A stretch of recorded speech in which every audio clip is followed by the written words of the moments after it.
What is going on, guys? Max Settings here, and welcome back to another review. In today's review, we are going to be taking a look at the Dunu Luna IEM. Now, before we get further into this review, I just have to give a big shout out to Bloom Audio for providing this Luna for review. Bloom Audio is an online audio retailer of many different brands, and Andrew over there before has sent me quite a few things for review. So once again, big thanks to him for sending these out for review. I will link his store below if you would like to purchase a Luna from him or take a look at some of his other selections. Now, the Dunu Luna is Dunu's current flagship IEM, and it is very interesting because it is using a single beryllium dynamic driver. So that is quite interesting in the world of multi-balanced armature and hybrid setups. So let's go ahead and get specs out of the way. So the Luna is using a 16 ohm single 10 millimeter pure beryllium rolled foil, a lot of words, dynamic driver with a sensitivity of 110 dB a milliwatt and a frequency response of 5 to 40,000 hertz. So moving on into the build of the Luna. The Luna is a all metal body, as you can see that it's a round shape, I guess kind of like the moon, hence the name. You can see where the MMCX connector has its own little housing off to the side of the IEM, and again, I generally prefer 2-pin to MMCX, and a very, very small and very short nozzle that we will talk about a little bit in the comfort section of these. But that is the overall shape of the Luna. And as for the cable, really nice silver coated copper cable that is braided. Looks like a 4-strand braid. It's kind of like twisted together. You have a nice little split here. And then as for these things' greatest party tricks, Dunu IEMs, or at least most modern Dunu IEMs, and they also sell cables, use this system for connectors. Let's see. And this is I think it's like a LEMO connector. If it's not a LEMO brand, it's very similar to a LEMO connector. And then you can attach whatever source connector you want. So this one's 4.4 millimeter, but you also get, let's see, was this 2.5 millimeter balanced, standard 3.5 millimeter, or you also can get 3.5 millimeter balanced. So you have the full selection of connectors for this IEM, and it just clips on like so. So that is quite nice. Now, as for included accessories, I was not given the box for the sake of shipping costs, but that might sound weird to you for the sake of shipping costs for an IEM. It's an IEM, how big could the box be? Well, it turns out the box for this thing weighs over like 10 pounds. It's massive. This thing probably has the most included accessories of any IEM ever. It has this cable, all these things, tons of different tips, leather case. It has its own dongle, some other USB things. It's a massive multi-layered box with tons of accessories. If I can find a good picture of it, I'll throw it up here for you to take a look at. But I was just given the essentials for this, which is the IEM, the cables, the different connectors for the cable, and the case, which is just a nice leather case that snaps shut with a magnet. This is a pretty nice little carrying case for them, and it fits them quite well. So that is the overview of the build and the accessories on the Luna. Now, in terms of comfort, the Luna is not an uncomfortable IEM, but the fit is really weird. So the nozzle for them is so short and so small, it is really, really hard to get these to seal. The first night I got them, I legitimately spent like 10 minutes trying to get them to seal. And that was a lot of tip rolling, which of note, these are very sensitive to tips, which we'll talk about a little bit in the sound section. But what I ultimately decided on was final E-Series tips. That was the best tips in terms of sound and fit, at least for me with this IEM. But they're really, really hard to seal. They sit very shallow in your ear. They don't isolate much.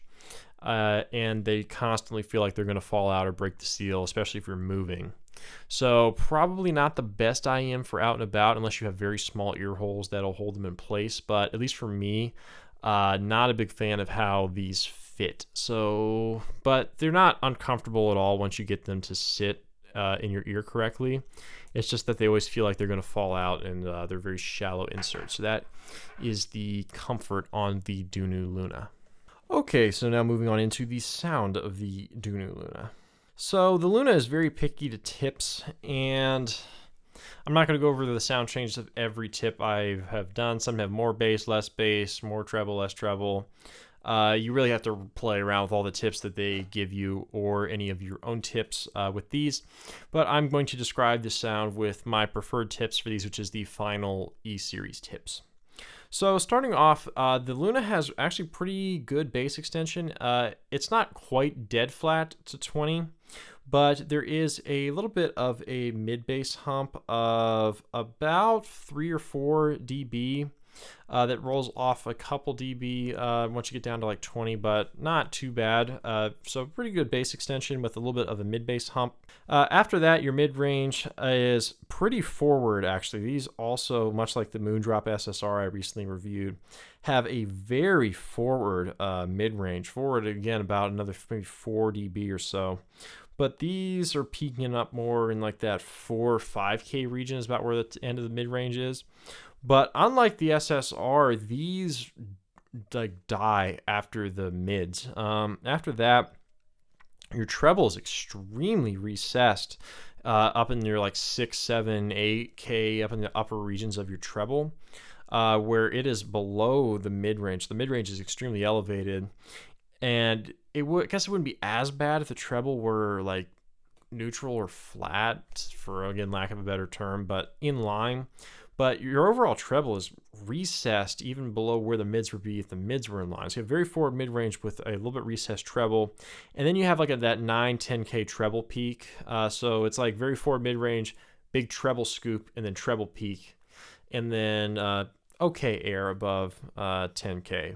So the tuning on the Luna is pretty wonky. And this is the best description of the tuning that I can give, at least with the current tips, which are the E-Series tips, which is this is the best thing that I've found for them. So moving on to other aspects of these. Now, the detail of these for like $1,700-$1,800, not the best in the world. I think this sounds about maybe like $1,000 IEM in terms of detail. It's not excessively low res, but I don't think it's quite up to par for its price in terms of detail. Now, in terms of dynamics, these things slam. These things have really good bass. For not being excessively boosted, like it's just more mid-bass boost than sub-bass, these things hit really hard, really good punch. And I can tell with some EQ, these things would be really nice bassy or bass head IEMs. Really good bass, really nice texture. And yeah, they really punch despite not having too much of a bass boost. That is really nice to see on these. Now, in terms of soundstage, not great actually, especially with such forward mid-range. You don't get the fake soundstage at all, so, and your vocalists sound really up and forward. So I'd say overall pretty actually narrow stage for an IEM.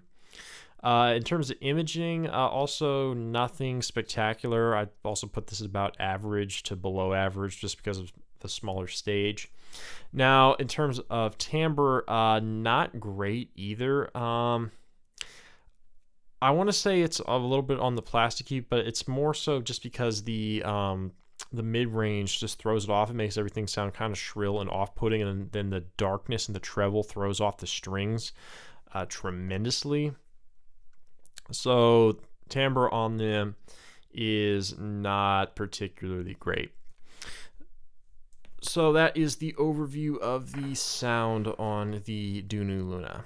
So now let's talk about my thoughts here of the Luna. So the Luna, I'm not a huge fan of how it sounds all in all.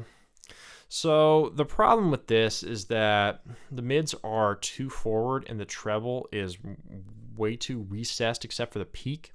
So you get a very forward mid-range that, again, sounds kind of shrill and makes everything sound a little bit thin. But then your upper regions of your treble are so recessed compared to the mids that your treble sounds really dark with a really forward mid-range, and it sounds really odd. Now, the SSR that also had very shouty mids at least had the treble that was somewhat in line. So even though it sounded too bright and too shrill, at least the treble was in line. So you didn't have this massive deficit between a shouty mid-range and then really dark treble. So this is kind of like the opposite. This has, like the SSR, this has really good bass with forward mids, but then really dark treble, except for the peak. But then like some people are going to say that, oh, they have treble, but you're really just hearing the peak. The overall like fundamentals and harmonics of the string instruments and the upper octaves of the treble in that region overall are very recessed and off sounding because of how far back they are compared to the mid-range. And then the treble peak just becomes annoying at that point. So the Luna is a fairly technically capable IEM. It has decent detail and really good bass, and it's impressive to get that out of this single dynamic driver IEM, to get fairly high level detail with nice bass punch from one driver. But they're marred by a really off-putting tuning. This, with a better tuning, I think would be a very competitive player, especially for people that really don't like BA timbre. But with its current tuning, you throw off the timbre that could have been much better timbre, at least in my opinion. So the Luna, unfortunately, I don't think can get my recommendation, at least with its current tuning. Might be able to save with EQ, but this is a substantial amount of EQ, and I normally don't EQ anything. If I do EQ, it's going to have to be really simple little tweaks, where this is going to have to be basically a complete overhaul, which I generally don't recommend trying to do a complete overhaul EQ on something. So yeah, Luna, technically pretty proficient, but marred by a very off-putting tuning. And unfortunately, I don't think I would take this over like IER Z1R around the same price. But Dunu, I would recommend maybe looking at a slightly retuned version of this, maybe for the North American market. This seems tuned more for maybe like the Chinese, Japanese market that prefers much more forward mid-range than like the North American and European markets. So maybe like Luna 2, try to do like a different tuning structure with these. But in its current state, unfortunately, I cannot recommend the Luna due to its tuning. But anyway, guys, I hope you enjoyed my review of the Dunu Luna. Links of where to buy these in the description below, as well as my Twitter, my contact email, and all of the relevant information. Once again, thanks to Bloom Audio for providing these for review. But anyway, guys, I hope you enjoyed the video. Look forward to seeing you in the next one. Bye.